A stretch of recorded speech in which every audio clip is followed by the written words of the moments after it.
You are watching Gazette Media Network. আয়োজিত হয়ে গেল ষষ্ঠতম বর্ষের শতকণ্ঠে শতকবি। দুদিন ব্যাপী এই অনুষ্ঠানে জেলা ও রাজ্যের শতাধিক কবি কবিতা পাঠ করতে উপস্থিত হন। 11 ও 12 এপ্রিল 2024 খড়দহ স্বামী পূর্ণানন্দ মুক্ত মঞ্চে এই কবিতার আসর তাদের স্বরচিত কবিতায় মাতিয়ে তোলেন।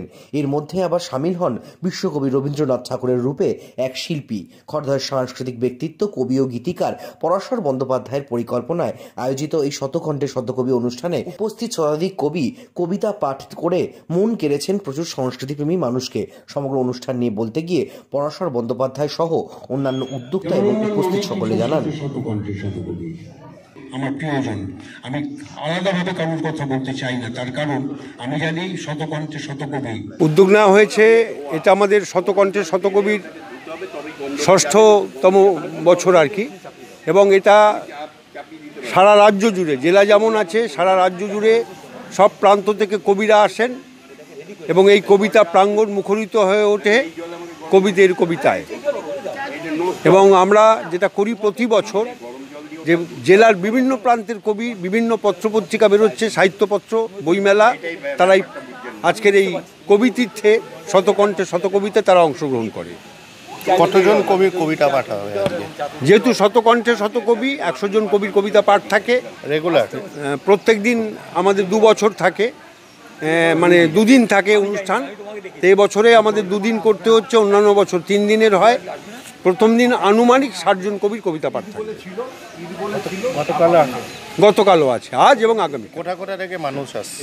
মুর্শিদাবাদ, বীরভূম, বাঁকুড়া, পুরুলিয়া, দক্ষিণ 24 পরগনা, ক্যানিং, এবং আসছে বহরমপুর থেকে, আসছে কলকাতা থেকে, আসছে পশ্চিমবঙ্গের বিভিন্ন প্রান্ত থেকে, মানে বাইরে থেকেও আসছে, দিল্লি থেকে আসছে, ঝাড়খণ্ড থেকে আসছে, তিনসুকিয়া, আসাম থেকে আসছে। কেমন লাগে এরকম অনুষ্ঠান? ভীষণ ভালো লাগে। তার কারণ একটাই, যে সমস্ত কবিরা আসেন আজকের এই সময় এই সংস্কৃতিকে বাঁচিয়ে রাখতে গেলে, বাংলা সংস্কৃতির যে আমাদের গরিমা, সাংস্কৃতিক ঐতিহ্য, কবিরা একত্রিত হন তার স্বরচিত পাঠের মধ্যে দিয়ে সমাজের চিত্র তুলে ধরেন। এটাই বড় কথা। এখানে কোনো আড়ম্বরে অন্যান্য কিছু হয় না, শুধুমাত্র বাংলা কবিতাকে নিয়ে যারা দিন যাপন করেন তাদের কথাই শোনা হয় কবিকণ্ঠে কবিতা পাঠের মধ্যে দিয়ে। সমাজকে কি বার্তা দেবেন? আমরা এটাই বার্তা দিতে চাই যে আজকের যে সময়ের মধ্যে দিয়ে এই সমাজ চলছে, বিশেষ করে বাংলা এবং বাঙালির যে সাংস্কৃতিক গর্ব, যে গরিমা, সেটা যেন ফিরে আসে। এবং আমরা চাই কবিরা, তারা তো বলেন যে তারা সমাজের দর্পণ, আগামী প্রজন্ম জানুক যে আজকের সুস্থ সংস্কৃতিকে বাঁচিয়ে রাখতে গেলে এই কবিতায় কবিরা যে কথাগুলো বলছেন, সেই কথাগুলো যদি পালিত হয় তাহলেই সমাজ বাঁচবে। এখনকার সমাজে যারা কবিতা, আগেকার সমাজ আর এখনকার সমাজ, কবিতা কি হারিয়ে যাচ্ছে এমন কি মনে হচ্ছে? না, কবিতা হারিয়ে যাচ্ছে না, তবে যেটি হচ্ছে চর্চা কমে আসছে অনেক। আগে চর্চা ছিল, আমরা ভুলে যাচ্ছি আমাদের যারা কবি ছিলেন, কবি কুমুদরঞ্জন মল্লিক, সত্যেন্দ্রনাথ দত্ত, এবং আমাদের কামিনী রায়, এবং এছাড়া অনেক সাহিত্যিক রয়েছেন, আমাদের এই প্রজন্ম জানে না, তাদের নামই জানে না। এইটা খুব দুঃখের ব্যাপার। এটাকে ফিরিয়ে আনতে হবে। যদি সেটা ফিরে আসে তাহলে একটা ভালো দিক, একটা সুচারু দিক, এটা হওয়া উচিত। আমার নাম পরাশর বন্দ্যোপাধ্যায়। আমি রানাঘাট থেকে। কেমন লাগছে এরকম অনুষ্ঠানে আসে? এখানে তোর অ্যাম্বিয়েন্সটা দারুণ, দুর্ধর্ষ অ্যাম্বিয়েন্স। মানে এত সুন্দর একটা পার্কের ভেতরে একেবারে প্রাকৃতিক পরিবেশে এই যে অনুষ্ঠানটা হচ্ছে, আমি একেবারে অভিভূত। আপনি কোথা থেকে আসছেন? আমি এখানে এসে কেমন লাগছে? এখানে দারুণ লাগছে। এখানকার পরিবেশটা একেবারে অনবদ্য। আজ আবার আবহাওয়াও খুব ভালো। এখন এই মধ্য গগনে সূর্য থাকার কথা, কিন্তু ঈদের পরিবেশে সূর্যও যেন আমাদের সাহায্য করছেন। কবিতা কো মরতে দম তক, কবিতা কো मरते दम तक अपना बनाए रखना, होठों में मुस्कान और दिल में हिंदुस्तान सदा बनाए रखना, सदा बनाए रखना, सदा बनाए रखना। তুষারকান্তি মুখোপাধ্যায়। না, শতকণ্ঠে শতকবি যিনি আয়োজন করেন শ্রী পরাশর বন্দ্যোপাধ্যায়, তিনি আমি দাদা হন। মানে রক্তের সম্পর্ক নেই, কিন্তু এখন রক্তের সম্পর্কের চেয়েও বড়ো সম্পর্ক হচ্ছে একটা আত্মীয়তা। তিনি আমার দাদা হন, সবসময় আমি পাই। আর পণ্ডিত ঈশ্বরচন্দ্র বিদ্যাসাগর সব জায়গায় আছেন, কারণ বর্ণপরিচয় না হলে কোনো কবি, কোনো সাহিত্যিক একটা বিন্দুও লিখতে পারতেন না। এই শতকণ্ঠে শতকবি এই অনুষ্ঠানে আমাকে যখন ডাকা হয়েছে, আমি অবশ্যই তো মানে এসেছি, আসবই, আসতে তো আমাকে হবেই।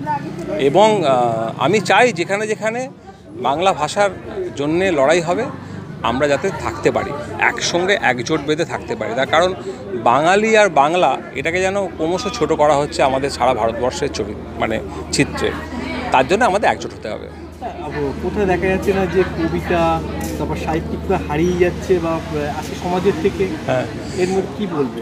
না দেখুন, এবার কবিদেরও বা কবি বা সাহিত্যিকদের একটা জিনিস করতে হবে, এটা আমি নিজে বলছি, আমি একজন মানে স্যানিটাইজেশনের এক্সপার্ট। করোনার সময় যেভাবে আমি রাস্তায় নেবে স্যানিটাইজ করেছি, আমি এখানেও এসেছিলাম খড়দা থানা বোধহয় স্যানিটাইজ করতে এসেছিলাম, রওড়া থানা স্যানিটাইজ করতে এসেছিলাম। কবি সাহিত্যিকদের শুধু লিখলে হবে না, জীবনযাত্রার সঙ্গে নিজেদেরকেও আসতে হবে, বিপদে আপদে কেউ পড়লে পাশে দাঁড়াতে হবে। শুধুমাত্র সৃষ্টিটা এরমভাবে করলে হবে না। আর যদি বলেন আমার কাছে সেই একটাই উদাহরণ পণ্ডিত ঈশ্বরচন্দ্র বিদ্যাসাগর, উনি তো দারুণ বড় জ্ঞানী গুণী লোক ছিলেন, কিন্তু কী করে গেলেন সেটা দেখুন। তাই কবি সাহিত্যিকদের মাঠে নামতে হবে। আর বর্তমান পরিস্থিতিতে বর্তমান প্রজন্মকে উৎসাহিত করতে যা যা করার দরকার সেটা কিন্তু সামনে থেকে করতে হবে। সেজন্যই আমার মনে হয় যে আসুন সবাই মিলে একসাথে, এই কথাটা বলছি না, একসাথে এই কাজটা করি। আপনার নাম?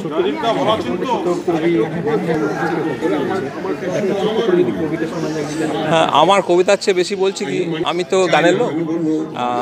কবিতা না লিখলে, আমি একটা কথা শুনে রাখুন, খুব গুরুত্বপূর্ণ কথা, গান হিট করে বলে শিল্পীর গান, কিন্তু কবিতাটা লেখা হয়, গীতি কবিতার সুর দেওয়া হয়, তারপর সেই গানটা শিল্পী গান, কিন্তু কবিরা থাকেন অন্তরালে। বসন্ত বাতাসে সৈক, বসন্ত বাতাসে, বসন্ত বাতাসে সৈগ, বসন্ত বাতাসে বন্ধুর বাড়ির ফুলের গন্ধ আমার বাড়ি আসে সৈগ, বসন্ত বাতাসে।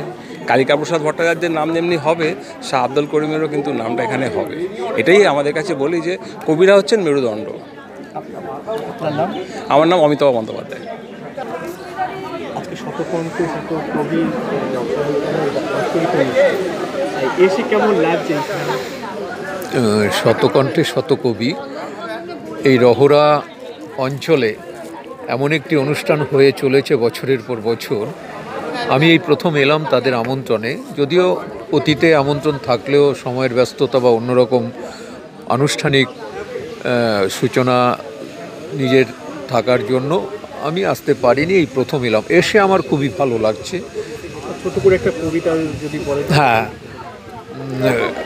এত কবির মেলা, চারিদিকে কবির কণ্ঠ, কবিতার আনাগোনা এবং কবিতা উচ্চারিত হবে। তাই বাঙালি সাহিত্য সংস্কৃতির যে অগ্রযাত্রায় কবিদের যে অনন্য ভূমিকা, এটা তো অনস্বীকার্য। আমি তো ভীষণ আনন্দ বোধ করছি এরকম একটা প্রোগ্রামে আসতে পেরে। কত বছর ধরে আসছেন? আমি গত লাস্ট 2 ইয়ার্স ধরেই আসছি এখানে। কোথা থেকে আসছেন? আমি দমদম নাগের বাজার থেকে আসছি।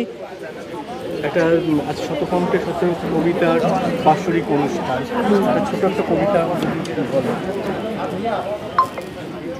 আজ আবার ঝড় উঠেছে, আকাশ আজ রং মেখেছে, বাতাস আজ স্তব্ধ নীরব, মেঘা তুই বৃষ্টি ছড়া, মেঘা তুই স্মৃতির পেখম, মেঘা তুই বৃষ্টি নুপুর, মেঘা তুই শ্রাবণ ধারা, ঝাপসা চোখে আগুন জ্বালা।